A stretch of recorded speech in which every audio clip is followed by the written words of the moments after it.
regarding state minutes.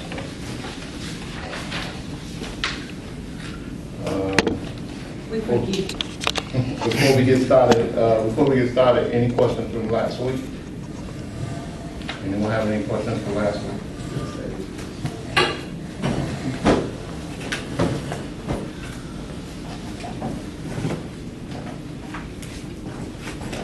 No questions?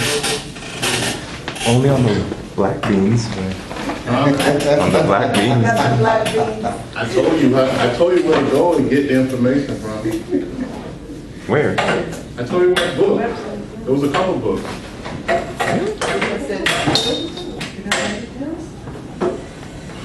Invisibility, Yeah. right? Mm-hmm.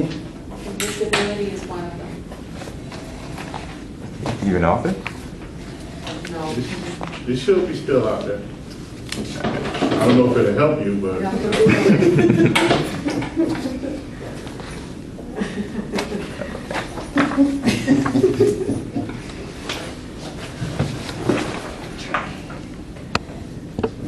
All right.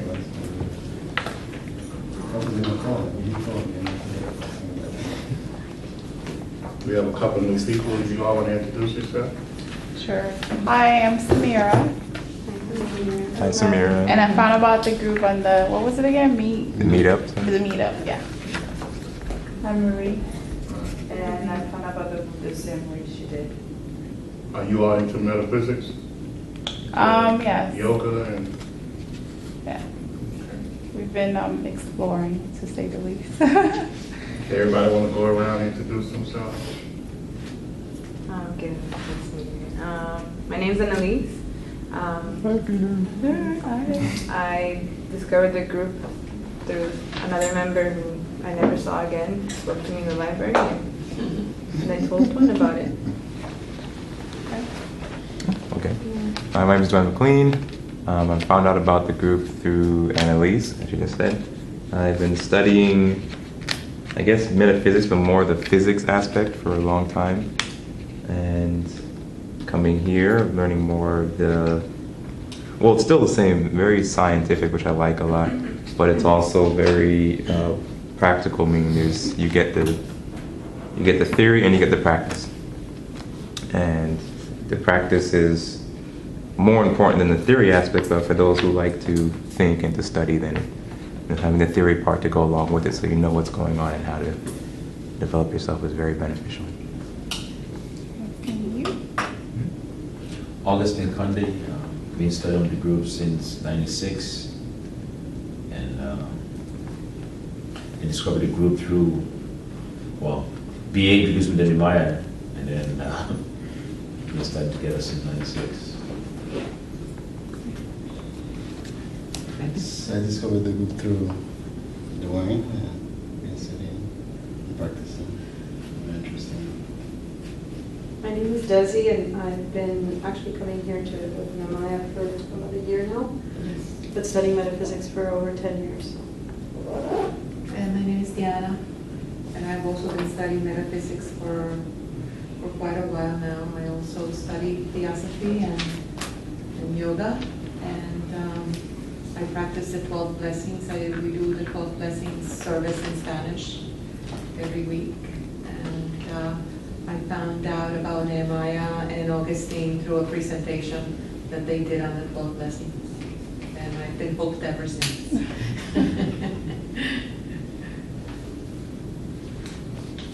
Yeah, my name is Altair. Altair Henry Davis, and Nehemiah is my brother. And we've been into metaphysics ever since we were kids. Our father was our leader at the time. We discovered it through him. We brought up taught it to us, and we've been on the way with some time.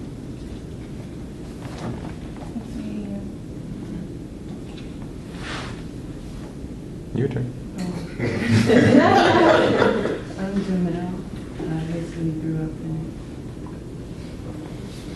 Of course, my name is Nehemiah. Like my brother said, my big brother. Our father was a yogi, and he raised the whole family into metaphysics and yoga philosophy. And we've been in it since birth. And what, he's about 5 years old? Yeah, I think I was about a year before you were born. A year? Yeah. So that's how long we've been in it. That's, well, I'm 48, so that's 48 years. All right? So let's move forward with today's lesson, because there's no questions from last week. I'm sorry we didn't get through the whole course, but we only put down 4 weeks. All right? Are you gonna put the other PowerPoints for the rest of it online, or? Yeah, when I get a chance, I'll put it up. All right. And he's August. No, he's Bernard. Right, Bernard. We just in, I said, just in time. I mean, I'm late. It's your turn. Oh. Hi, I'm Bernard. I've been studying metaphysics with Nehemiah for quite some time. And this is a pretty advanced class, but hopefully, you know, we can still keep it interested. I have to say that a lot of stuff that y'all are getting now, he purposely withheld from us for years. So you need to take advantage of the fact that you didn't have to wait as long as he did. Okay, so today, of course, since there's no questions, you'll have no questions from the last couple of weeks to be able to. So if not, then we'll move on. Today's is on the mystic knowledge of Jesus, his life, his death, his resurrection, and ascension. It's not the typical class, so I'm only going to reference the Bible maybe 1 or 2 times. Okay. But I'm going to try to give you the mystic knowledge behind it. And maybe if you ask no questions, then I will reveal more.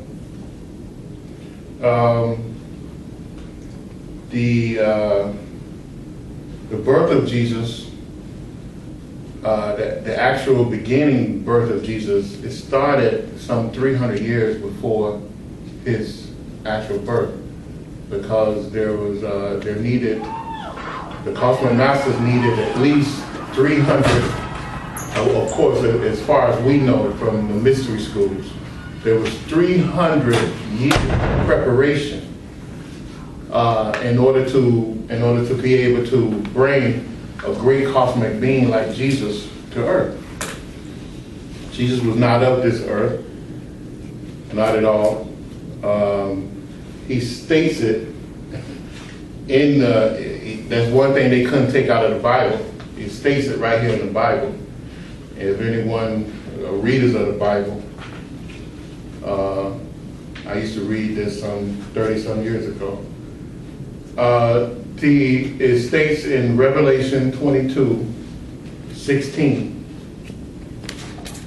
Anyone have that?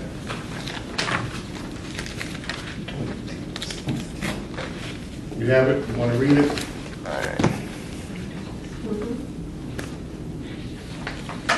What version you got? King James version? New King James. King James? It might be a little different than what I have. 22:16. Mm-hmm. I, Jesus, have sent my angel to testify to you these things in the churches. I am the root and the offspring of David, the bright and morning star. Okay, so that's telling you he's not from this earth. If you look at it. Anybody know what the bright and morning star is? The planet Venus on the horizon. It's the planet Venus on the horizon. So he was a Venusian. And it says right there in the Bible. And then it also dismantle this last statement, because this is like, it's only 22 verses it's only 21 verses in chapter 22 of the Revelation. And that's the 16th verse. So that little statement kind of like shatter a lot of the stuff that was told previously. You know, it was told previously, and that was that, you know, about the virgin birth and all of this. You know, it brings a greater mystery to it, really, because he said he's from where? David, right? And who was David? David was his great-great-great-great-grandfather. So it just wasn't the mother of Jesus. I mean Mary, the mother of Jesus, just wasn't her, because in the Orthodox Church, they lift up the Mary and kind of like discount Joseph, right? And that's he was in the bloodline of Joseph, and he states it there. You know, so if the highest of highest, the way they say in Luke, came down and overshadowed Mary, then how did he get the bloodline of David? Right. It doesn't make sense, right? It doesn't make sense. Of course, throughout all the universe, you always need a what in order to bring about creation? Anybody know? A positive and negative? You need a positive and a negative, and then you can produce anything. So David was not out of the picture. And believe me, the highest and highest didn't come down and do any freaky stuff with Mary. It didn't work like that. So I don't know where they come with all that stuff.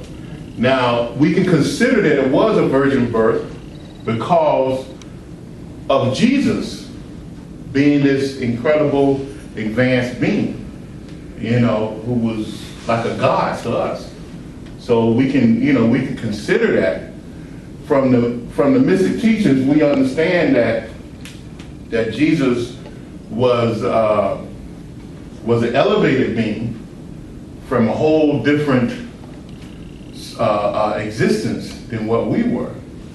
You know, one of the things we were fortunate in 1958 that a yogi, a Western yogi, gave us information on what is called the 4 aspects of creation, which is kind of deep, and it had us to look at things from a different perspective, but yet it makes sense. We can't truly understand it.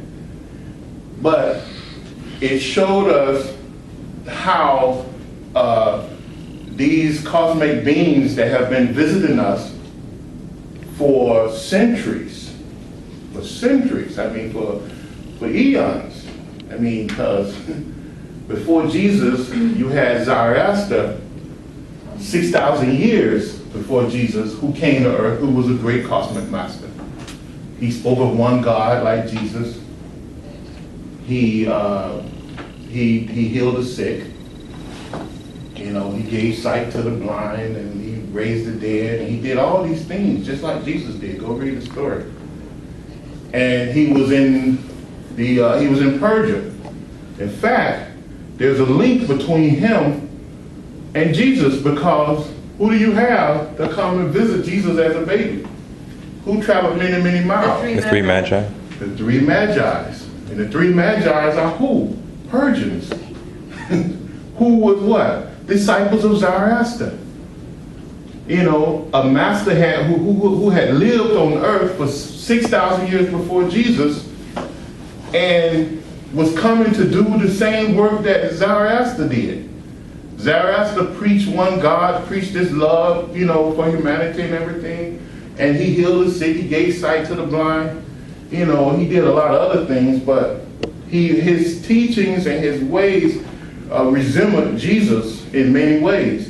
So here, these 3 wise men, what they want to call wise men, but they were magi's, who traveled hundreds, don't tell me how many miles they traveled, to meet Jesus, because it probably took a half a year or a year to make it to Jesus. You know, to make it to Jesus. I don't know if the manger actually existed. I don't think it did. I think that's a made-up thing. But they traveled to meet this great holy man that was due to come to earth and do some great mission. So so you have these, you have him, you have the Buddha. Buddha was not of this world. He was a great cosmic being. You have Laose. You have Sri Krishna, who clearly stated that he wasn't from this world. You know, in fact, when you read the teachings of Sri Krishna, in their teachings, in the Vedas, they even tell you, I mean, they went really deep in their teaching. You know, they gave the distance from Earth to the sun, the distance from all the other planets. They had knowledge that no one else had. And it's right there in their books. Scientists today are still wondering how did they get this information, you know, and you know, under Sri Krishna. And you had Sankarachara. You had many, many masters come to this earth from outside of this earth. They were introduced. Well, I go over the 4 aspects of creation real quick. I don't want to lose anyone. Who wrote this book? The master? Who? The 4 aspects of... No, it's Dr. King gave that. Dr. King? Yeah. He gave it. You can. In fact, he got a lecture tape on it. If you can imagine the spirit, and the spirit is what? What is the spirit? It's like Absolute. unmanifested. It's unmanifested, right? So this unmanifested spirit, which is a part of the whole God, creates or have this soul, right? And this soul, in order to bring about creation, it brings about 2 twin souls. This is the first aspect. All right? Then, this twin soul is the higher consciousness, if you want to look at it. For the second soul? No, the first aspect. The first aspect is a higher It's conscious. the higher consciousness. It represents the higher consciousness. Remember, the soul is above consciousness, right? So this first aspect is the higher consciousness, and it is considered the full aspect. All right? It's considered the full aspect. It's the primary aspect of that being, right? Then the soul, this aspect, lives on the highest realm of any planet. Even right now, we have a first aspect. Even here, even though we we are these lonely, mingle type beings here on this earth, we still have a first aspect. And On this planet. On this planet. So now, on the other planets, we're talking about the other planets, the other advanced planets, they have, they live on their etheric realms. They have long moved from the physical realms. They don't live on the physical realms. So they create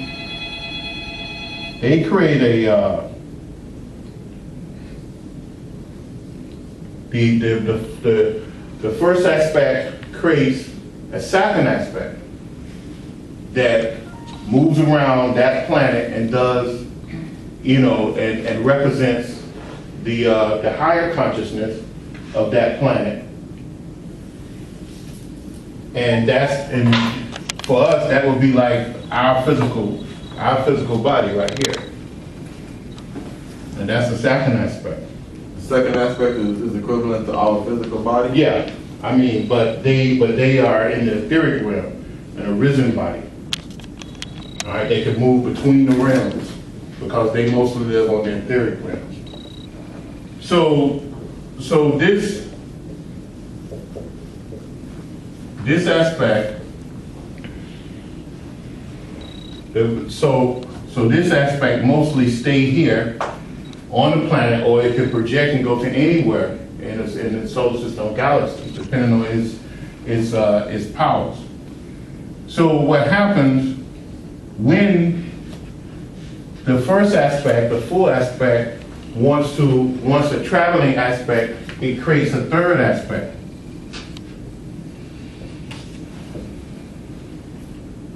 And this third aspect is a physical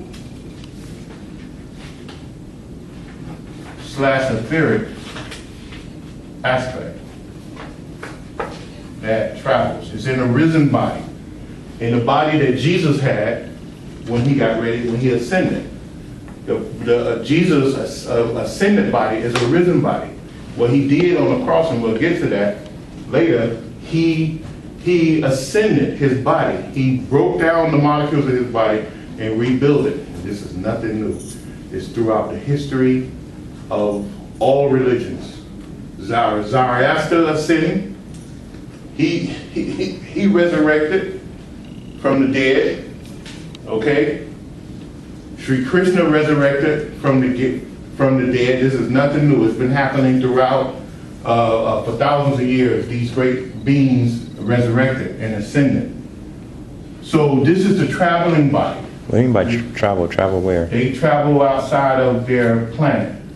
This body is created to go and travel and explore or help other worlds. Okay, and then now the fourth aspect is the Lord's aspect of these beings. Remember, all of them are twin souls. Okay? The fourth aspect, when the fourth aspect is created, the fourth aspect is usually only created to be introduced into a life stream, such as this earth or another place or whatever.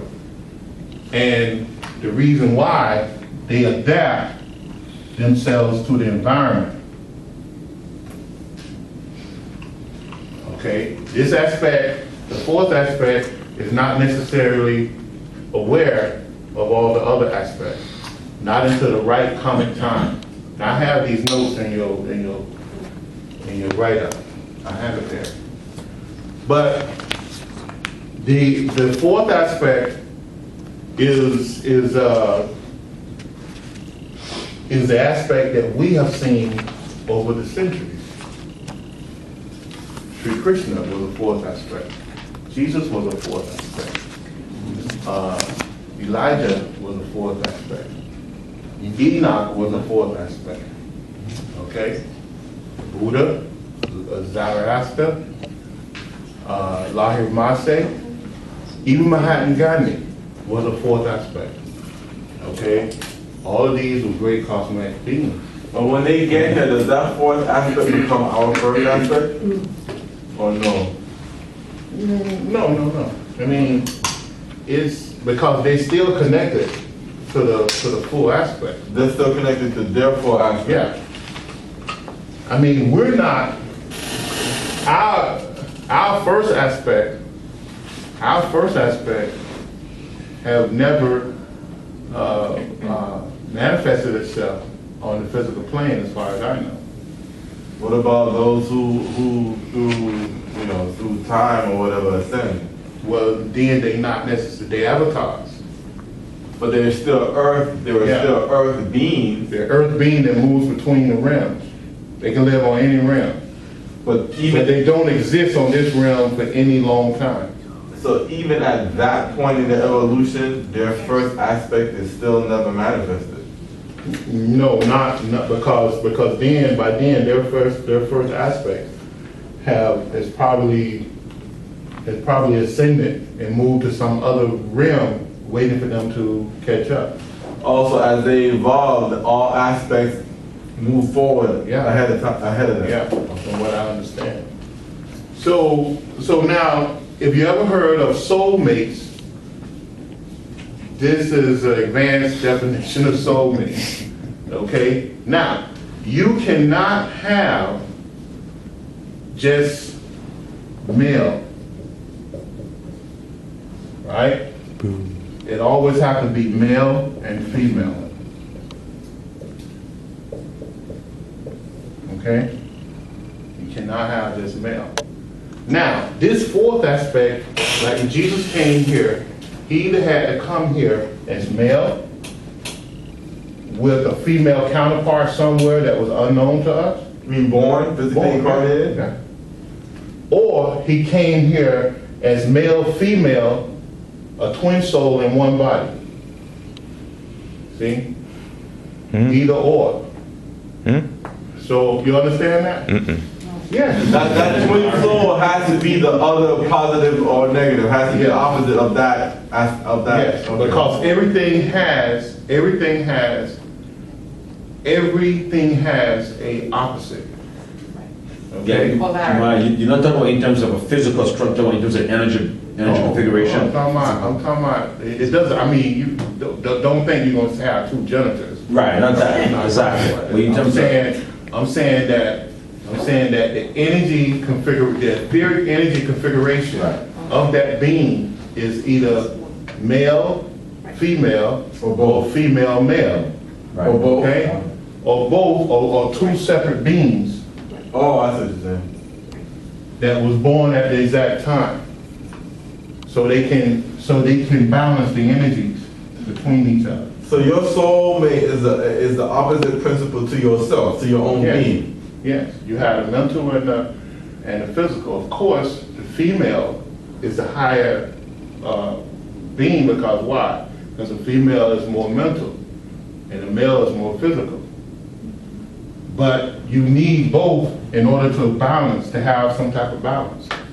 Okay, so let me ask you something. In our own evolution, I know you're tying this to Jesus, but in our own evolution, our first aspect is the closest thing to being unmanifested soul, right? So that full aspect, which is our first aspect, doesn't really involve relative to everybody, to our stage and on this planet, right? Our full aspect had to fall as we did. So then when we Because remember what we learned in the Constitution of Man? The most important thing? yeah, I mean the soul management. Soul management, right? So ultimately, the soul is some lesson that the soul didn't get down here. Beginning with the first aspect? Yeah, that caused the fall of man. So then, if as we evolve, I'm trying to figure out, is it a push-pull relationship or a pull-push? In other words, are the lower aspects, as they evolve and become more advanced, is it pushing the higher aspects, or is it the higher aspects evolving, pulling the lower The aspects? higher aspect is pulling and pushing on the lower aspect. Okay. Okay, so it must, because the higher aspect does what? It's strictly what? It's basically a diva. It's strictly according to the law of Strictly karma. according to the law of karma. So the only thing it allows, the only pressures that it can use is the karmic pressures to have us to learn our lessons. It can't go outside of that law. Even though it fell? Huh? Even though it fell? Even though it failed, it cannot go outside that law. It won't go outside that law. You know. So you have to be very, very, I mean, Jesus was a great karmic master because he manipulated everything to go his way. You know, he manipulated everything to go his way. So this is what had to happen in order for Jesus to be introduced into on the earth. It had to go through all these different aspects in order to get it low enough to go through the earth. Yeah. If the soul won't go outside the law of karma, how did it fall in the first place? Because it wasn't the soul that fell, but it was this. But the soul had to take a position of a failed position because of the lower aspects. Did something wrong. It took free will instead of freedom. You understand? Yeah, because the soul is not really manifested either. No, yeah, the soul is manifested, but it's manifested on a higher level. It's the powerhouse for all of this, in other words. So where's the higher self? The higher self is here somewhere. The soul is even above that. See? The higher self is here. From what I understand, the soul, Remember, this is the higher consciousness. Yeah, now the soul is the thing that created all everything below it, right? Right. So that's why it has to be in position to manage the, what's called soul management. It's called, what did Dr. King call it? He called it, I forget what he called it. But anyway, look at it like this. He said 1 plus itself, right? I don't know if this will help you since you're into math. I am. See, 1 plus itself equals what? 2. 2. Duality. Right? Now you have this. See? And then 1 plus 1 at this point, 1 plus 1 at this point equals 3. 3? See? Because it's 2 plus 1. You understand? No, I understand. No, because you have male, female, And the entity that it creates. Or maybe 2 of produce them. child, which is the next entity, which is aspect 2. See? You understand? If you look at it like that, male, female produce what? The interaction between male and female produce the child. So then they do it again and produce aspect 3. So now 1 plus 1 equals what? 4. It's 3 there. 4. On the fourth Two, side. four. It equals 4. And then 1 plus 1 again equals what? 6. 6. Right? So that's how now in what we're taught that also that can go on and on and on and on and on and on. When you get to the higher, the higher realms of this solar system, which on Saturn, this number, the 1 plus 1, right? We're told that the beings from Saturn, the 1 plus 1 equals 860. See? So we can't even begin to understand that. But isn't that just the power of that entity needing to split itself up so many times because there's just so much in it, so to speak? Yeah, in a sense, it have moved so far up the level close to the Godhead that in order to begin to relate to all the other beings in the solar system, it has to split itself up 1,800 times just to be able to come among us and communicate. In fact, they say the perfects double this number into 300s, into 3,000 something. So that's one being. One being. 3,600 sometimes. That's 3,004th aspect being? Huh? That's 3,004th aspect beings it would split itself into? Yeah, whatever aspect they want it to be, yeah. 3,000. So it begin at that point we can't begin to understand it.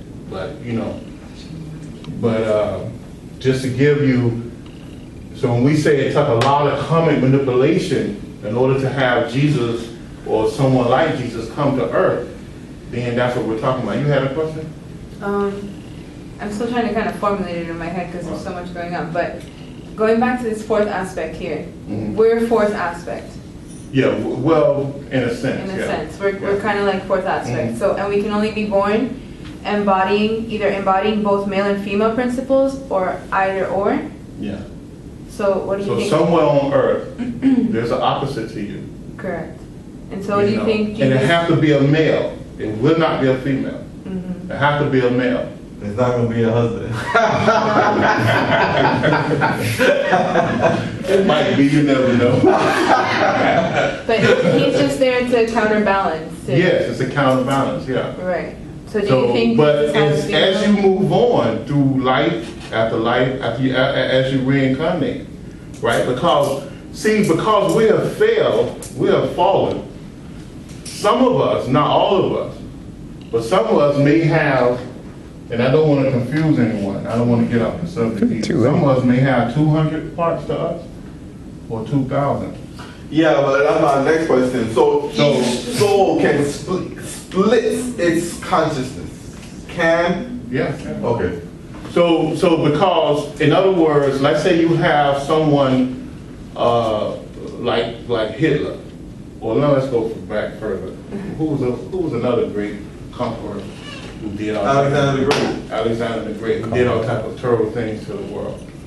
Okay, let's say somebody like that, and they killed hundreds, thousands of people before they died. They were very evil people. So by karmic law, when they died and go to the place they deserve to go to, hell, you know, which is one of the hells, most likely they did all of that, then they would not be allowed by karmic law to come back in as that one consciousness with all that power. There has to be a way around that, though. No, the only way around it is that they extend themselves By not dying. in hell, in the lower hells. They keep sinking lower and lower in the depths of hell in order to prolong their life and their consciousness, to hold their consciousness together down in the lower hells. But if they are reborn onto this earth, because of all the damage they did, they will not be allowed to come back as that one individual to commit the same crime that they committed. They will be split up into 200 parts or 2,000 parts or 3,000 parts. You know, so now they have to go through many, many lifetimes of reincarnation, and all those before all those parts can come, before they can get back to the level of intelligence that they was at when they did all that killing. And that's to prevent that consciousness of having basically the same essential motive to The same motive to go kill again. And hopefully through all those times of the process of coming together, would have learned enough lessons. They will, because the laws of karma place that type of pressure on them to make them perform. Remember, the law of karma is what? It's pressure towards conformity. You know, Jesus said it best. He said, as you sow, so shall you reap. Not so may, but so shall you reap. You know, so it's pressure towards conformity. So beings that, some of us who've been, evil people in our past lives, they don't come back with all that power. Because the law of karma don't allow them to come back. Their consciousness is broken up into many parts, and then they, they're reborn, and as they grow and become better people, their soulmates, because these are all their soulmates, merge, and come back in the next life, come back until they reach a more balanced level. So let me ask you something. Is a person like Genghis or Alexander the Great? I mean, is that evil the only case where the soul will split itself up, or can you split yourself up intentionally to accelerate your learning? Why would you want to do that? I mean, it's like an orchestra. I mean, the soul is like the conductor of an orchestra, right? So in an orchestra, you have the 4 major groups, and in each sound group, you have different instruments. So yeah, but you will have to do that. As you move the power of Kundalini from the base up to probably the solar plexus center, or even the heart, your consciousness take on a whole different perspective. You can be here in this room and be in 5 different other places learning something at the same time. So you're saying you don't have to split yourself up? You don't have to split yourself up. So like a Senko Ling wouldn't have to split himself up, or wouldn't be split up. No, because they have these mother layers of consciousness. They feel a connection with all beings anyways, right? Yeah. And it's kind of hard to explain, but it's just like I was telling you all a couple of weeks ago. You could see in the future, or you could see into time. See, and seeing into time meaning that if I see you do one action, it's like a chessboard or a checkerboard. I know the next 14 moves. That's called seeing into time. That's seeing into time, because you're not going to alter it, because you have created a domino effect that it must happen. You know, the only way it can happen if you reverse that energy. See, so certain things you cannot change, and then certain things you can. You know, so it'll take a divine intervention the way it's taking Jesus, a divine intervention, because they seen, you know, Jesus, you know, the cosmic master seen a great catastrophe that was about to happen at that time. So they planned for the birth of Jesus to divert that action, because they seen the action happening in the year he was born, and then they seen it happen again 2,000 years after his birth, and even what we're told some another 2,000 years from now. So his mission here on earth is not only his birth there, but it was now in the last 100 years, and it will be another 2,000 years again. He'll show up on the scene. So it was they seen all these domino effect moves, you know. So they looked into time and knew that we needed some type of intervention in order to stunt the growth of mankind and to start the growth of the Great Mother Earth, because the Great Mother Earth have to move on. She's at her half-life, so we cannot hold her up anymore. So she have to move on. So that's the difference. So you would need to actually split up your consciousness. No, it makes sense to you, because the split is It's a divide. It's involved. It's involved. And to merge is to evolve. Yeah, So- and what did I say about involution? What does involution does? Involution or evolution? No, involution. Involution brings about what? I told you before. Division? No, it brings about a time limit. Okay? It brings about a time limit when you go through involution, when the pressures of karma is greater on you, because you have a time limit to be in that state. But when you're moving forward, the pressures of karma is working with you. So this is the difference between free will is bringing about a time limit, and freedom is bringing about endless time. And, you know, you're not subject to time when you're moving forward.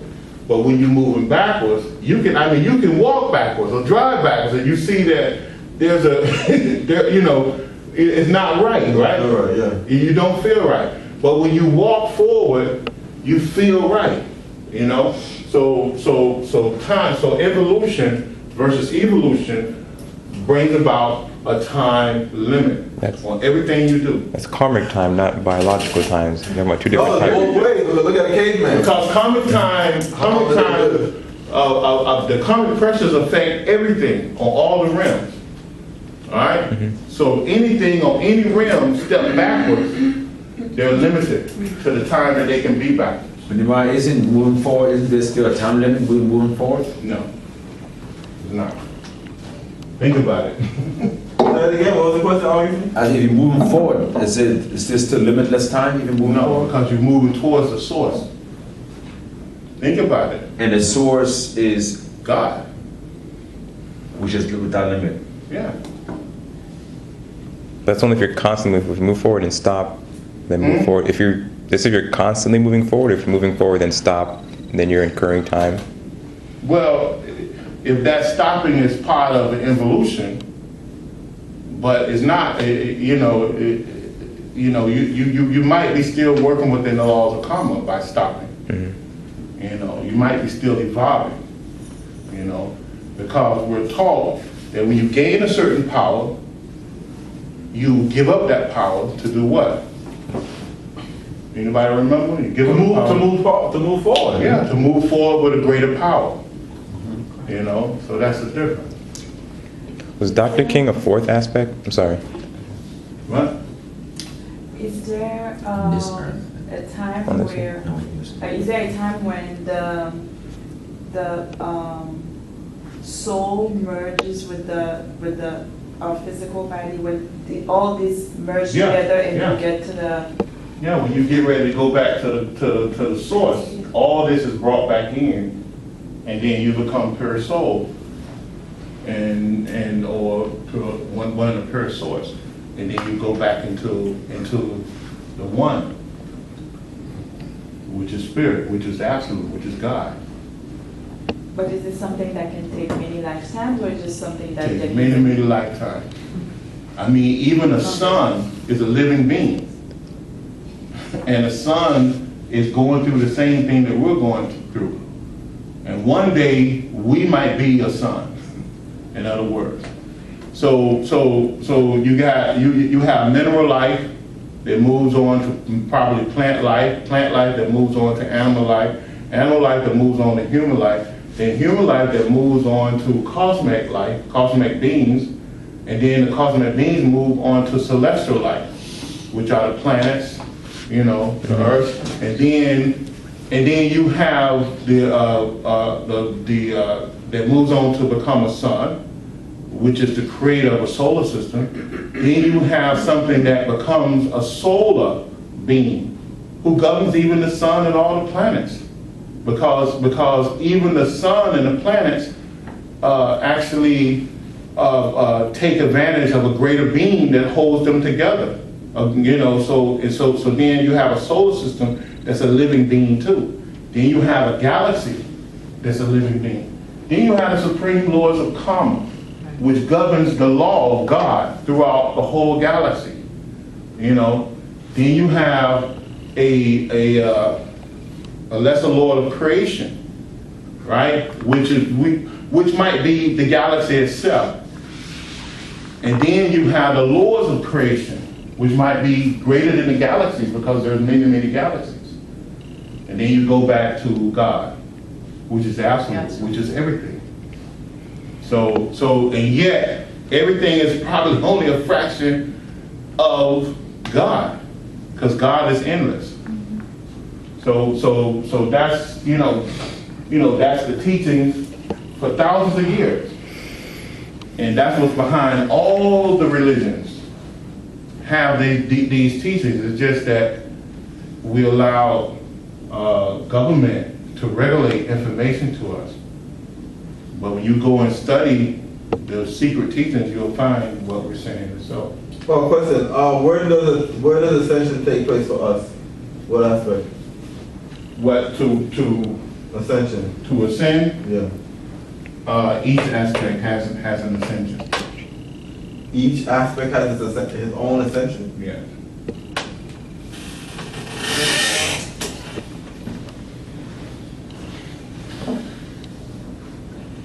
Any other questions?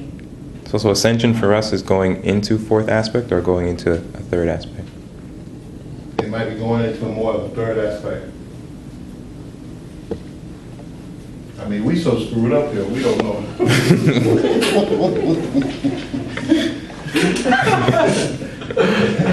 See this right here? There's a whole lot of us running around. I mean, when you look back at our history, we destroyed a planet, Meldeck. At least some of us did. And then we destroyed Lemurians. The civilization, the first civilization here, 18,600,000 years ago. Then we destroyed Atlantis, 800,000 years ago. So I mean, we don't, we're just so screwed up. So is that part of the reason for the population boom then? Yeah, I mean, the population boom is mainly because of the half-life of this earth. And our consciousness being split up as well? And our consciousness being split up as well and having to be incarnated? Yeah. The ones that were split up have to be forced to incarnate. Yeah, the ones that's being split up is being forced to be reincarnation, so you have a population boom. And you have the half-life of this earth that the sorter is among us. I mean, we're being sorted out, by karmic law. Those who will stay and those who will leave, Could it be possible that human beings in this lifetime who reach the ascension? Yeah, of course. Oh, You have many, many beings that ascended here on this earth, hundreds, thousands probably, that live among us. But, you know, throughout the centuries, they've been called the spiritual hierarchy of the earth. Some of them call them the Great White Brotherhood, you know, white as in power, you know. But they've been around for centuries. They call them the avatars, you know. They call them, some of the Theosophical had a different name for them too, I can't remember. But they've been called all different type of names. Hierarchy? The hierarchy, but it was another name too, I forget they used to call them, which I think they borrowed it from the Buddhists. But yes, you have ascended beings. Oh, the Bodhisattvas. Bodhisattva. The Bodhisattvas. The Bodhisattvas, yeah. The Bodhisattvas. You have, although that's kind of incorrect, but when they call them that, but because the Bodhisattvas are actually cosmic beings, cosmic avatars who came here to Earth. But they become cosmic beings essentially when they ascend. So that's partially correct too. But we live by the grace of these ascended masters here on Earth. We live by the grace of the ascended masters. You know, so those who have ascended, the reason why they don't leave is because they realize how important they have became to this earth, to the mankind of Earth. That's why they don't leave. Look at how sorry we are. Because if the ascended masters was to leave, the common pressure will be on this earth will be too much. Total chaos. Total chaos. Within 5 minutes, everything will just fall apart. You know, because all our negative karma will come back to hit us. See, when you have a great being present there, they actually hold up karma. They're like the glue that hold us together. They hold it, yeah, because of their advanced status, by karmic law, certain things can't happen around them. They slow up the wheel, the karmic wheel, because they have gave up something in order to help us move forward. So the karmic wheel is held up, okay? So of course, yes, we have ascended masters, and that's why we can do the things that we don't want to do around here. That's why we have this free will, you know, to do what we want to do because of the great masters.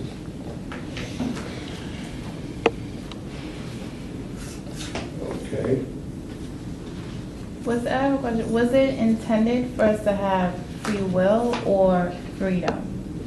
It was intended for us to choose either free will or freedom. The intent was to force us to make a choice. Yeah. We have to choose free will or freedom. Whose intent was that? Whose intent was that? This is the law. The Karmic law. I mean, we cannot. When the spirit created the soul and the soul created creation, created us, you know, they gave us a choice, freedom or free will. So in order to gain experience throughout our journey.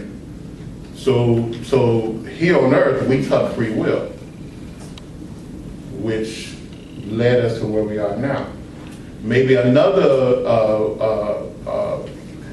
people took freedom, which led them to be cosmic beings quicker than what we are.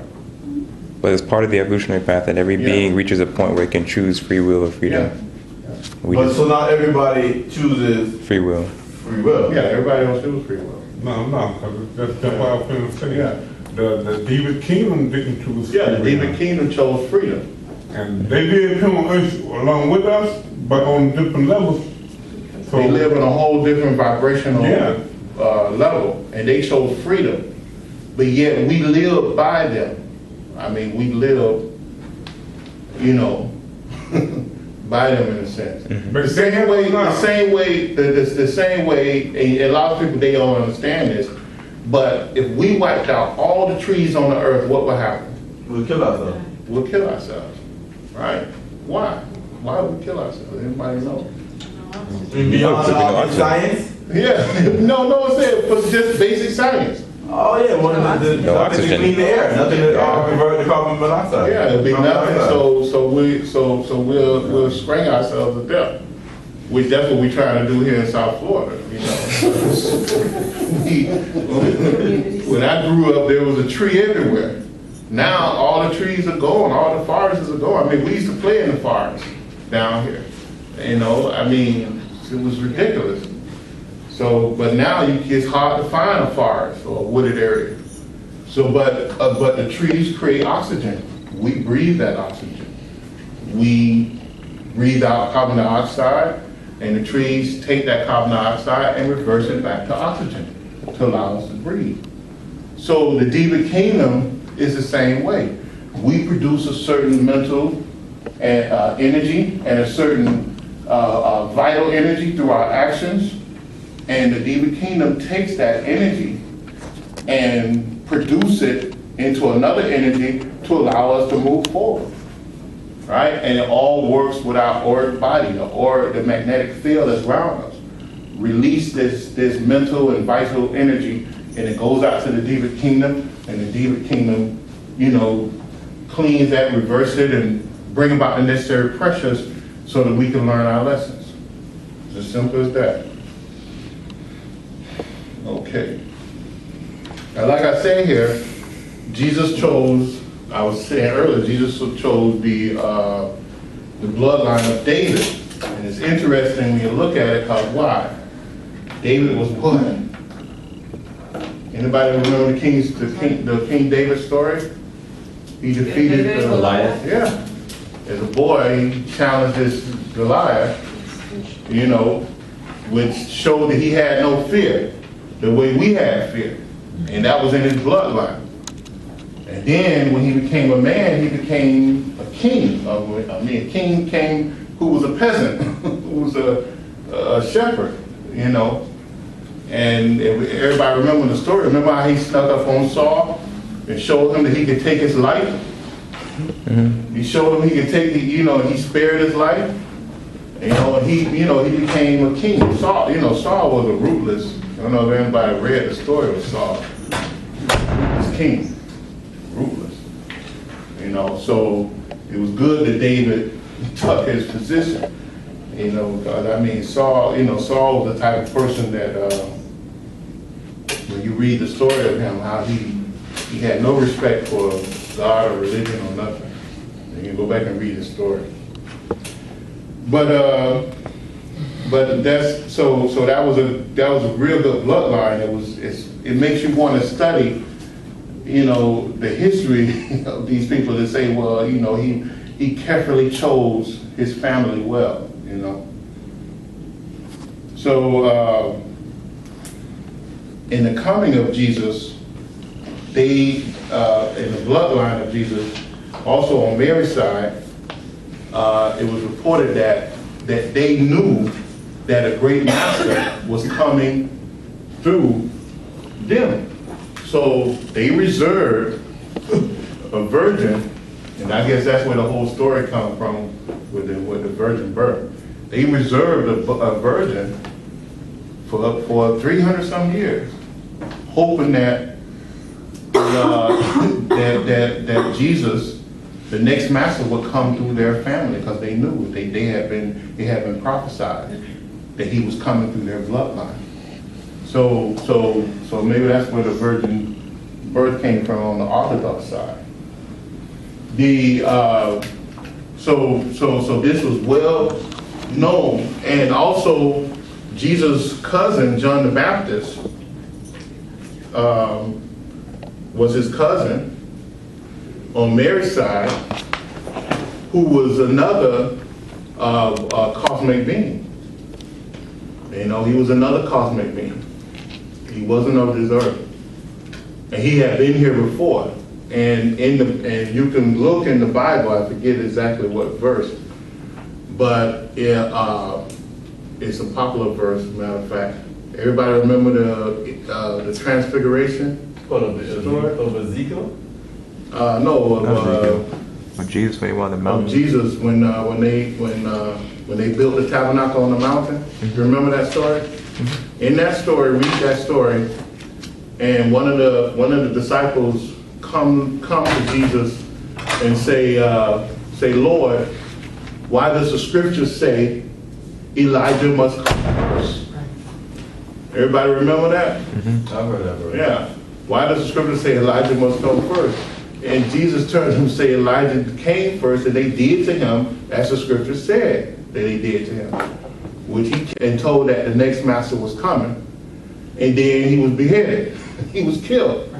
You know, so the disciple left as going down the mountain. He said the disciple understood that Jesus was speaking of John the Baptist, who was reborn as Elijah, who was reborn as John the Baptist. So it tells, that's another part of the Bible they couldn't take out. You know, they didn't take out. It shows that they believed in reincarnation. Right. Okay. So Elijah who was his elder cousin, who actually was reported in the mystical occult teachings that he went to India and to Tibet and made a way for Jesus to let them know that a student was coming, a young student, a young 13-year-old boy was coming in, and they were to instruct him in the great teachings. Why India? Well, India and Tibet was the ones who was holding the greatest secret knowledge in the Vedas and the Buddhist teachings. So he studied Hinduism and he studied the Buddhist teachings. You know, and then if you go back and study his so-called disciples' teachings, you'll see that it is layered with the Buddhist and Hindu persuasion. It's layered with it. John said God spoke the word. You know, what is that? So we know that in the Vedas, in the Hindu teachings, they heavily believe in mantra, and the Buddhist teachings, they heavily believe in mantra. And the word, and the word was a mantra, was a great holy word. God spoke the word, and creation was. See, and also we know that if we go back to the because that wasn't necessarily written like that in the Torah, which Jesus was the Jewish, and he read from the Torah, right? But when his disciples began to speak of the scriptures or the Torah, they spoke differently a little bit. They said God spoke the word. The word in the Vedas teachings or the Tantric teachings, you'll see that the first spoken word was Vak, and then creation came about. You had this great sound vibration release from the great absolute Shiva, and then the Nata Shakti produced Shakti, and the Shakti is the power that created everything. Everything came from Shiva and Shakti. So it showed that he was influenced by these ancient teachings. The Vedas had been on earth for 90,000 some years, and he had studied heavily. In fact, in his study there, the 17-year study, he studied over in India and in Tibet. He became a teacher. He began to teach them. So he went in as a student and came out as a great teacher. So much so that they actually revealed him and wrote him, and they wrote many volumes on his life. this could be proven. It was in the late 1800s that, in fact, I mentioned one of the guys in here. It was a Russian. It was a Russian who actually who traveled to Tibet because he had heard about this, and he traveled to Tibet, and he translated some of the teachings about Jesus, who this Jewish master who had came there as a boy and was taught in the great teachings, and then went on. Nicholas, what is his name? Nicholas Novinci, or what is his name? Norovich. Nulovich. Norovich. Yeah, it's on the 4th page. Yeah. So he went there, and of course, when he went back to Russia after he stumbled across this, and he was so happy and everything, of course, the church rejected him, and they didn't want him to, they didn't want him to go public with his teachings, with these teachings that there was evidence that Jesus had been to Tibet and India. And they covered it up, but he wrote a book anyway. It was not until years later, and I think it was 1922, that Ramakrishna, a disciple of Ramakrishna, who Ramakrishna also happened to be, the great Ramakrishna also happened to be a cosmic being who had came here in the 1800s to this earth. Ramakrishna, the disciple of Ramakrishna, actually verified that's true. His account of these documents was true because he had read the documents himself. So he said yes. He said this is part of the written teachings over in Tibet that this is true. So years later he was vindicated by these disciples of Ramakrishna saying yes, those books do exist, and this Russian who had went there, there's stories told throughout the monasteries that he had came there and they had translated the teachings of Jesus. So, of course, that's one thing. Now, let's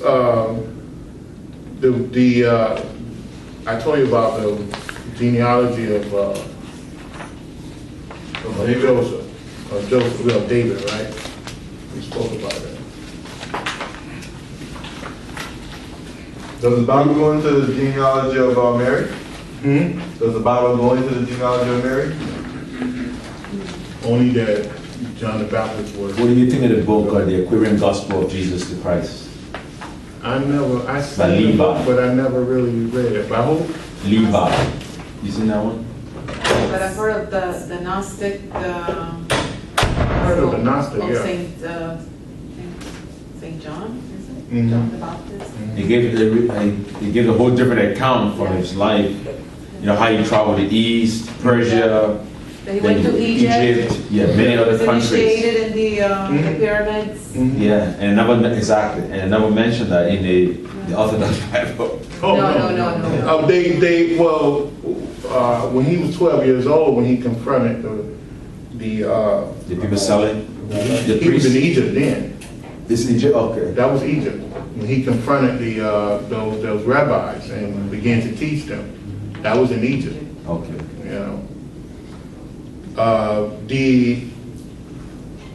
The birth of Jesus was heavily calculated. The so-called Star of Bethlehem was not a star, of course.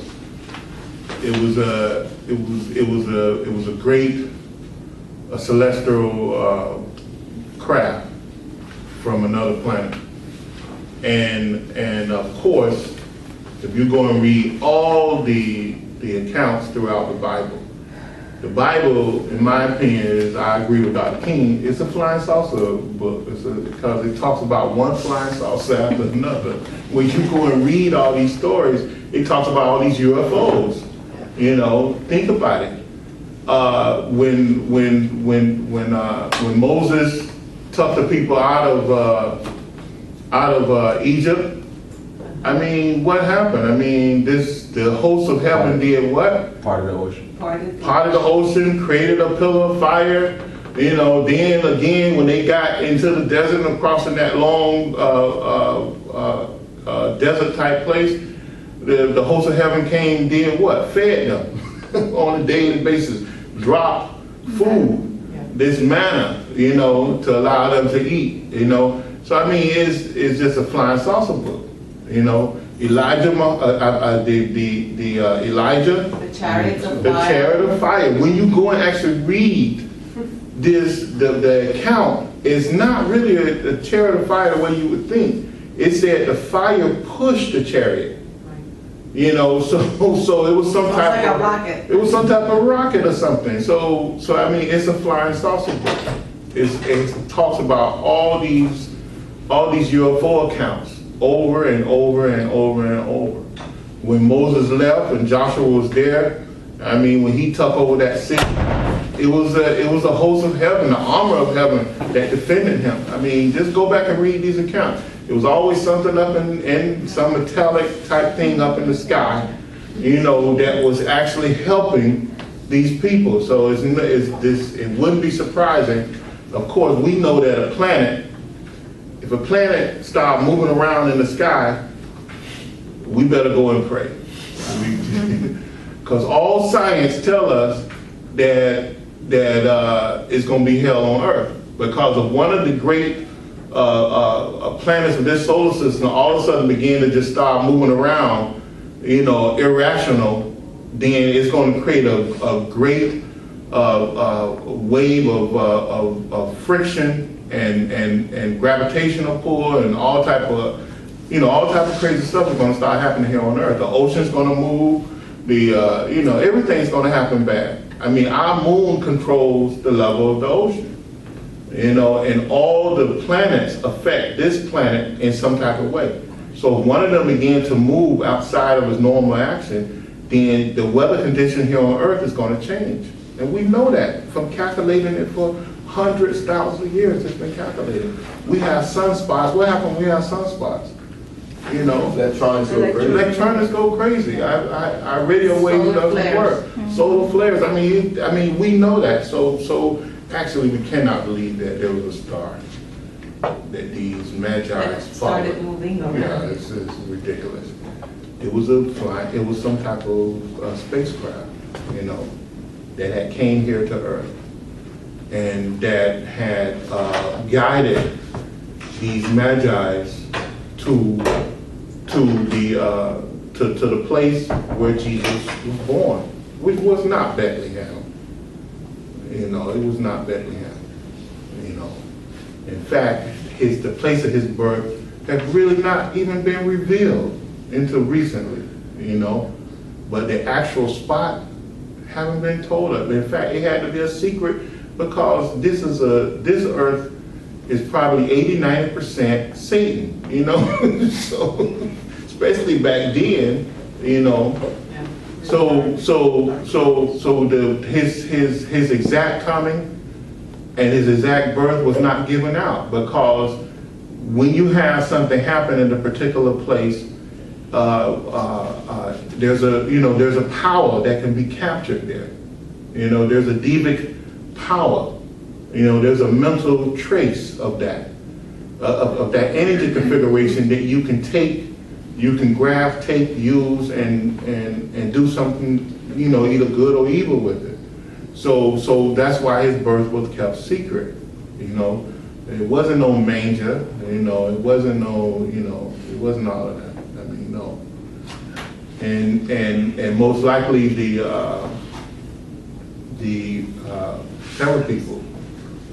several mystics throughout the last century have said his birthplace was England. You know, with all calculations, that's where his birthplace was. And it kind of makes sense, you know. So it wasn't, his birthplace was not to Bethlehem. And you didn't have the baby there and the lamp and the stable and all this crazy stuff. And by the time the Magi got to him, he probably was almost 2 years old, you know. walking on tubes. He wasn't crated up in no thing. In fact, when you look at Herod, when Herod went to go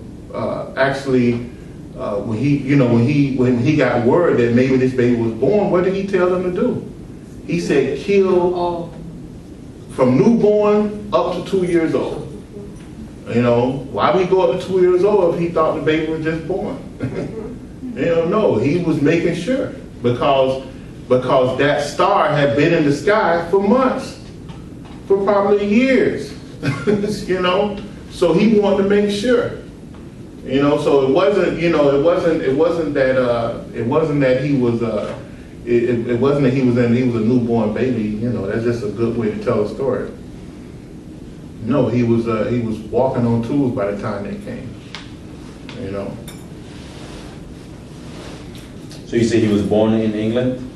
Yeah, he was born in England. I mean, that's what several mystics have said, including Dr. King, said that he believed he was born in England. How did he go from England to Israel or It wasn't Palestine? Israel. It was, Palestine? Yeah. It's a long story, but there was several calculations they made.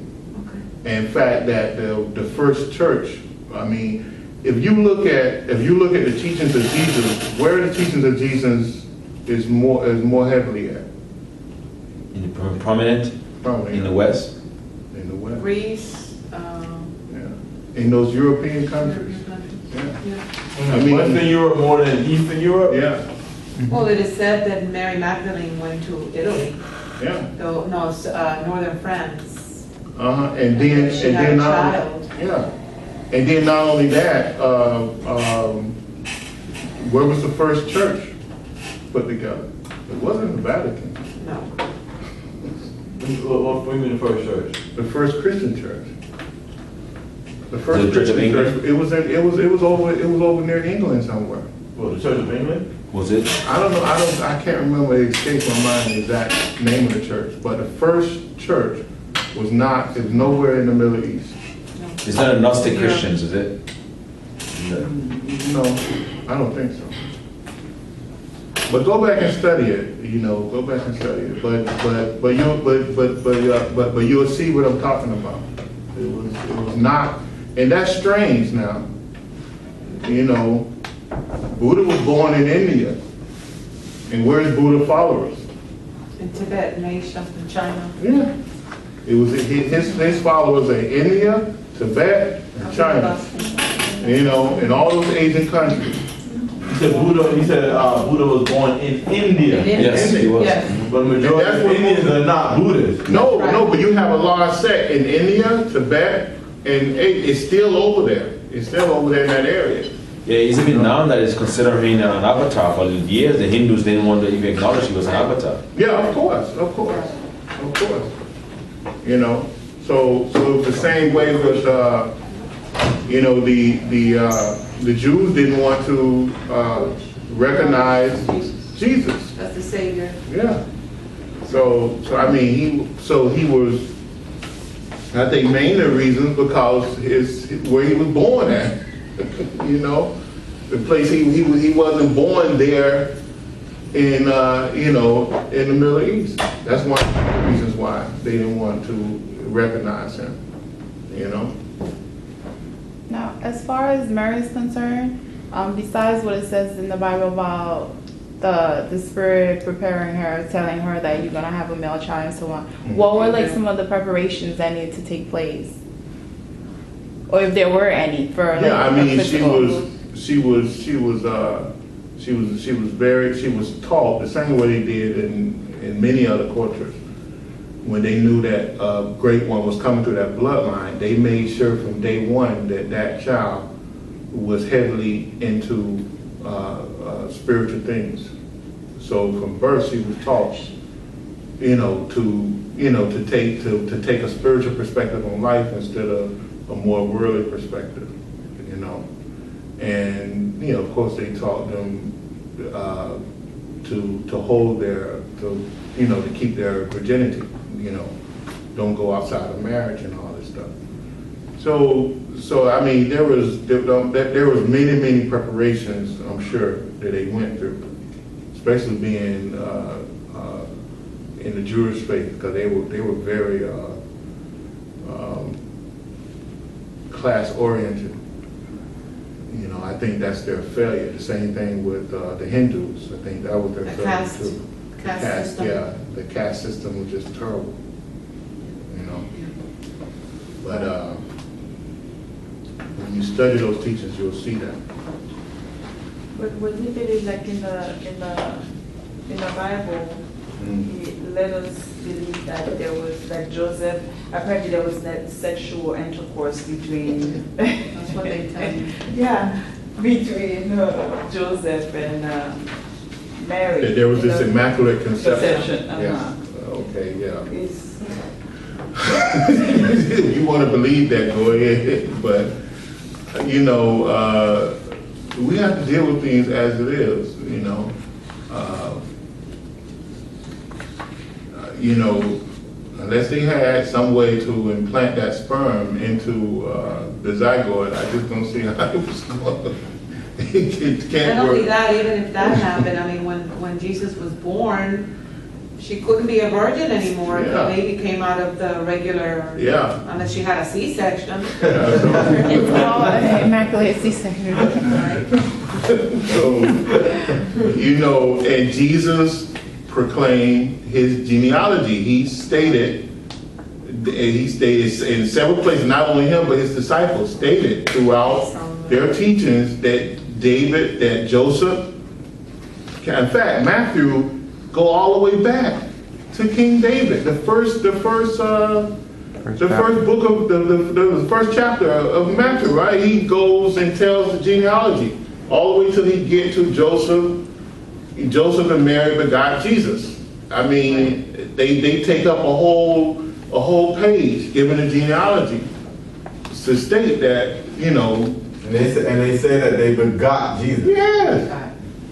Yeah, they don't say that Joseph and the highest of highest and Mary, or they don't say, you know, they don't do that. They say Joseph and Mary. So it said that Mary is the true Holy Grail. Well, some of them say that. Yeah, they say that. They say that. Now, you got to understand the mysticism behind that. For the Holy Grail. Holy Grail. Yeah, well, the mysticism behind, because really, in the relationship, because Jesus came physically, came through the womb of Mary, that makes Mary holy. You know? And Mary was revealed and honored because she held this great holy being in her womb. You know? And that's not taking nothing away from her. We should honor and respect Mary because, I mean, you know, really, she put her life on the line. Not life, but lives on the line for bringing this great holy being into the earth that would change the earth for the next 6,000 And she years. came from like a very wealthy Yeah. family. Yeah. So she was a great spiritual and holy being. Mary was. That's the only way Jesus can come through her. You know, and she probably was more advanced than Joseph. Yeah. You know, so maybe that's what they wanted to tell the world. Maybe that's why they went through. But you have to look at anyone in here Catholic?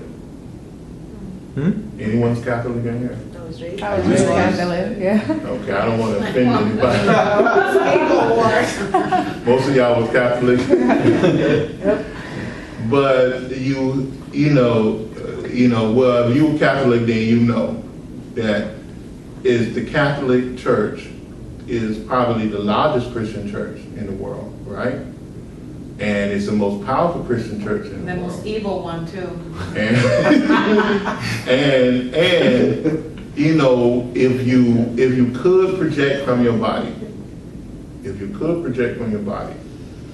and visit some of the lower heavens and the lower hells, you would find the most prominent church there is the Catholic Church. Of course.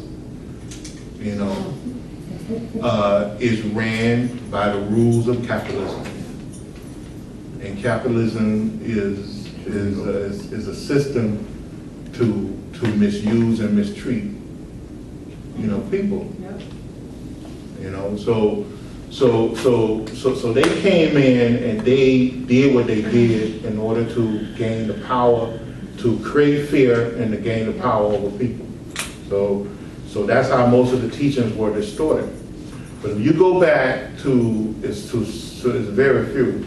If you go back to the mystic teachings and the Dead Sea Scrolls that they just released recently in the last probably 67 years, because they found these. Although the mystics talked about the Dead Sea Scrolls as far back as the 1700s, 1800s.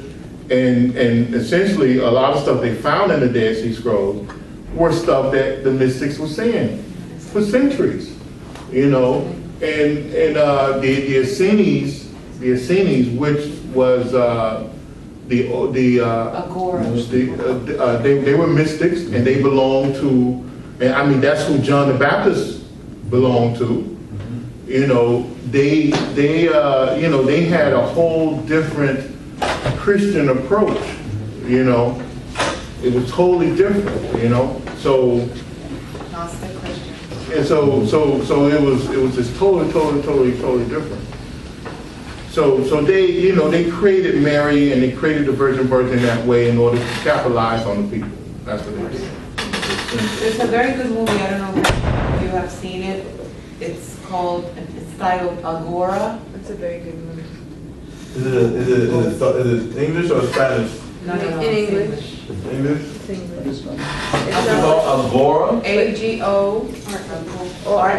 With It's the Rachel story of White. Hypatia of Alexandria. And that you can see how evil it was. I think it was Cyrillus the second. It's a movie about ancient times? Yes. About a female philosopher and how Christianity destroyed her pretty much. How Christianity did what? They killed her, the Christians killed her. Yeah. Because she was too much of a heretic for them. I mean, you She just go owned the back. biggest, she was the owner, or she minded the largest library in Alexandria. Did they destroy them? Did they burn They down the destroyed library? everything, yes. She's the one they flailed And with it was stealth? one of the leader of the Catholic Church, Cyrillus. Only to keep power.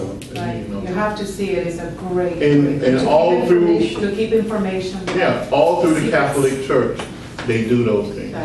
All through the history, they do. You know, they kill one person after another.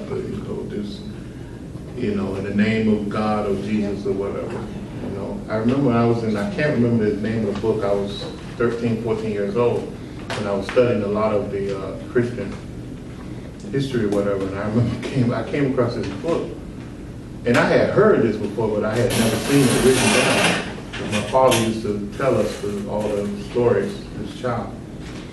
But I read this book. I couldn't believe they had put it in print. And I was it was talking about how the establishment of Christianity. At the end of this, one of the last chapters, they said this one soldier raised his sword and said, who happened to be a priest too, said, "I have established Christianity by the blood of the sword." And that stayed in my head. I couldn't, because that described the history, of the Roman Catholic Church. They established it by the blood of the sword. And if you look at their history, wherever they went, they killed off the leaders of churches or everywhere. And then they made them saints if they couldn't win the people over. And then even in Cuba, you have someone called Babalu, right? Saint Babalu. Babalu Aye. But Babalu Aye, they made him a saint. He wasn't even a saint. They made him a saint. You know, because why? To win the people over. Right. To win the people over. And they did that wherever they went. Well, really, they You know? associated the African deities Yeah. with Christian saints. Which had nothing to do with Nothing to do. Christianity. Yeah. Had absolutely nothing to do with Christianity. And wherever they went, they did that. You know, and that's how they, you know, that's how they won the people. So, you know, so no. The you know, the virgin birth, if you look at it the way I did it here, you can understand it could be considered a virgin birth. Also, you know, the virgin birth is nothing new. Most of the, I think they said Sri Krishna was a virgin birth, and Laose was a virgin birth. And Siddhartha. So who? Siddhartha. Siddhartha was a virgin birth. I mean, they say these things. So you know, it's nothing new. You know, the Christianity just play it up. But more than anything, I think it means that it's the coming of a great one who did not have the karmic pattern that we have here on earth. In other words, they came. In other words, King David said it best. Great-great-grandfather of Jesus. He said, well, how do you say it? We're born in. Anybody remember the quote? You don't remember? What, a child is born in sin and shaped in iniquity? Yeah, and shaped in iniquity. Yeah, we're born in sin and shaped in iniquity. So you know, that was the famous lines of King David. So in other words, Jesus was not born in sin. See? So he was a virgin birth. Sri Krishna was not born in sin, so he was a virgin birth. You know, so you know, that's how you know the difference. Also, the Christianity, they market their stuff. Of course, the West is known to market. That's why I say he had to be born in the West. I mean, the West, I mean, everything that we do is about what? Money. Money and marketing, right? You know. That seems to be not just the West anymore, though. It seems to be No, but like- the West do it better than anyone. Think about it. What other country does this market their goods better than the West? The United States, nobody. Well, Japan, but. You know. They learn from America. But they learn from them. They learn from them. Yeah. So that's why I believe, because you look at it, you know, every year this whole Christmas thing is who runs Christmas? The church don't run Christmas Macy's. anymore. Macy's run Christmas. You know what's funny? Christmas actually starts now in July. You see people are putting Christmas. Yes. Yeah. I mean, it's not ran by the church anymore. So you think about it, it's not, you know, it has nothing to do with the church anymore. I mean, and then they talk about the Star of Bethlehem and all this. I mean, Jesus had one star. You know, how many stars did Buddha have up in the sky? Anybody remember? 3? Buddha had 3 stars up in the sky when he was born. So, I mean, why did they talk about one? It was, I think it was 5. It was 5 stars. 5 stars. So why are they just talking about the one star that Jesus had? You know, so I mean, it's kind of ridiculous. But the difference is that the Christians did what? They market their story. They market their story. You know, so I mean, they market well. You know, so that's the difference. I mean, it was when you go back and look at all these ancient stories, Jesus did, you know, he did a lot. He did good coming to the earth. He was a great master, one of the greatest masters that ever came to earth. But his story is marketed better than most other stories, you know, because the other masters, they healed the sick, they gave sight to the blind, they raised the dead, just like Jesus did. They ascended. You know, and they ascended, just like Jesus did. But you hear about those things more than what you hear about anything else. Although in the teachings of Jesus are great spiritual and mystical teachings, but you don't hear about them. Yeah, but how many of them was crucified like him? It says Zoroaster. Zoroaster was crucified. He was crucified. But you know what's so funny, what's interesting? A lot of Orthodox Christians refer to the Ascension as being the standard. I haven't heard of anybody ascending, but it was in this modern times. There have been many masters who was ascended. Yeah. Even the master Sri Yukteswarji, you know, and many others. Well, he came back before them and showed them that he was Speaking You of know, he didn't die. Sri Yukteswar, there's a very good book, it's the Secret Science, La Ciencia Sagrada, the Sacred Science, that talks about, he makes a parallelism Oh between yeah, I got that. the Yeah. Vedas and the Bible. the science of religion. Sacred- That was the original name of the book. Yeah, Oh. that was Who? the Sacred Science. By Sri Yukteswar. Sri Yukteswar. Oh, yeah. And he was instructed by Mahavadar Babaji to write that book. It's an excellent book. And it's very short, it's not like really extensive. And he explains the cycles of the yugas in great detail because he was very scientifically oriented. I gotta be honest, I tried reading that book, I couldn't really follow it. Yeah.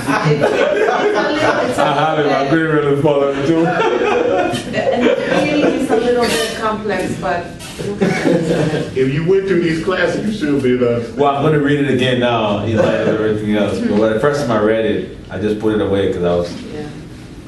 Well, I read it in Spanish, though. I was able to. I think she had a question before. Okay, I had a question. If there's really such thing as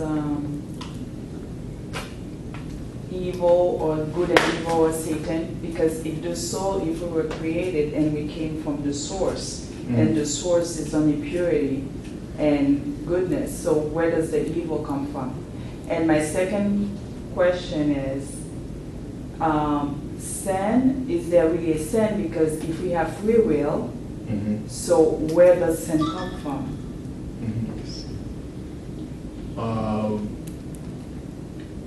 Evil, you know, there is a such thing as good and evil, and yet there isn't a such thing as good and evil. I think a lot of my students in the past, I had people leave this class because I said that, you know, they think I'm somebody from hell or something. but there, there's, what's good for you might be right for you, but it might be bad for someone else, right? It might be totally evil for someone else, you know, and because it might create a chain reaction of many, many different things. So good and evil takes a different face depending on where it's at. Can you understand that? Like if although it's wrong, I think it's wrong, in my opinion. Let's say you go to the Middle East and a woman have to cover her face in some places, right? And I think that's ridiculous, you know. But what if she took the veil off of her face? What would happen to her? She got He's stoned to stoned or death. something. Yeah. So it's good to put that veil on her face while she's there, right? So it's good to do that there, but it's not necessarily good to do it here. So good and evil takes a different, depending on where you at and what action will occur after you create that action. You understand? So we're given free will. Now, the so-called evil is really not evil because it's a lesson. It's pressures that you build up upon yourself in order to push you to conform in the proper way, in order to push or urge you to take a different perspective and understand every move and every thought that you make, in other words, right? Like, in other words, if you go and the first time you see fire and you stick your hand in the fire, and because you haven't ascended, you get burned, right? You don't have no body, no ascended body, so So fire hurts you in the feeble type consciousness that you're in. So then therefore, is the fire evil? Or are you just ignorant of the law? See? So the hells, the hells only exist because of ignorance and fear. See? It's not that the hells are evil. Although we can describe them as evil. Because some people that's there in hells, they consciously do the things they do in order to be there. So that's what makes it evil, in a sense, because they're conscious of what they're doing. And they're conscious of creating this atmosphere of fear, of anguish and pain and all these things in order to do what? In order to feed off of it. Because they need that to feed, to live, to exist. If everyone on earth was to begin to think right, act right, do everything right, the whole earth will ascend. See, the vibration of everything will change. The hells will no longer be there. You may have a little lower heavens, but no hells. See? So it's our thought and action and ignorance and fear, because ignorance brings about fear of things, because if you can't understand something, then you automatically create a fear of that thing. And you don't want to mess with it until you get to the point where you think you can understand it. And we allow that to happen to us over and over and over and over and over and over. So evil exists and yet it doesn't exist. So there's no real thing of this good and bad, because it's only good in the perspective of our consciousness, and it's only bad in the perspective of our consciousness too. So we have to kind of like understand that. That's why every country can't go into democracy tomorrow. It's not people don't want to hear that, but there are steps that need to happen, before they can reach that level, And definitely every country can't become a capitalistic country tomorrow. There's steps they need to happen. And then even the capitalistic country and the democracy country, they need to go to another level. Because even in democracy, even in capitalism, some of the greatest evils on earth happen under the blanket of those countries. Because those countries, although they talk about freedom and all this, but they create havoc and evil everywhere else. So if you have to take from someone in order to build yourself up, then you're doing something wrong. And if you have to step down on someone or hold someone down in order to keep balance, you're doing something wrong. So it's not, it's not an easy thing. This good and evil thing is not. It's just from the perspective you look. Now, but hell does exist, and it only exists because we created hell here on earth. And Satan did exist at one time, but he was executed. He was taken off this earth. So there's no more Satan. We can say that. But yes, there's evil and yet there's no evil. That's the best way I can answer that.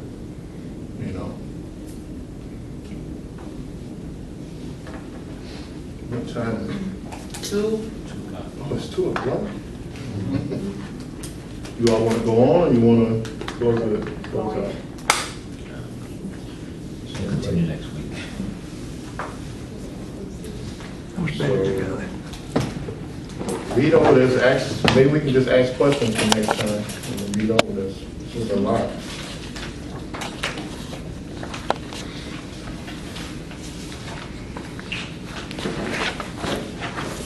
So when they say Jesus is born of a virgin, that's not talking about Mary, that's talking about him karmically? Comically, yeah. That's the way I see it. I mean, because we know, look around us. You know. Now, these, of course, these twin souls, when they come together to produce a child, there's no sexual thing. You know, because they just manipulate energy. Mm-hmm. But are we at that level? No. And even the quality of material that we use in order to produce life is not at that level. You know, even the doctor, they still have to use the whole chemical thing in order to bring that about. What are you talking about? I'm talking about a virgin birth. Oh, you mean insemination? Yeah.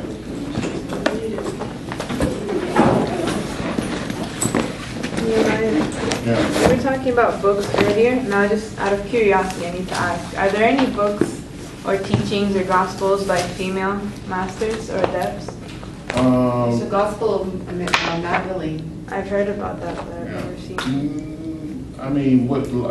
Like what? Just teachings from female masters, because you only hear Some of from the men. best, some of the from best. Jesus, or you mean just in metaphysics in In general? general. Metaphysics, some of the best teachings. Alice Bailey, Annie Besant. Madame Blavatsky, and Anna Besant, some of the best teachings you can get in metaphysics. Anna Besant? Anna Theosophical Besant, And Society. is very easy reading too. yeah, Anna Besant, Alice Bailey, and H.P. Blavatsky. Helen Blavatsky. Yeah, it's on my site. It's on my website. HPV and your. As a matter of fact, they were the forerunners for advanced metaphysics in the West. Yes, they were. Yeah. They laid the foundation. Yeah, in fact, the ones who laid the foundation for the West For women. and the teachings were women teachers. Madame Blavatsky, who was a great master, great master. And she was kind of bold in the way she did things, because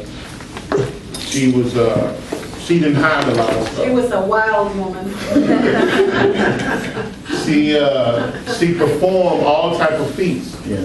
You know, it's like instead of going through certain things, like you know how Jesus did the 3 loaves and a fish? She told him to put 3 pencils there, and she just,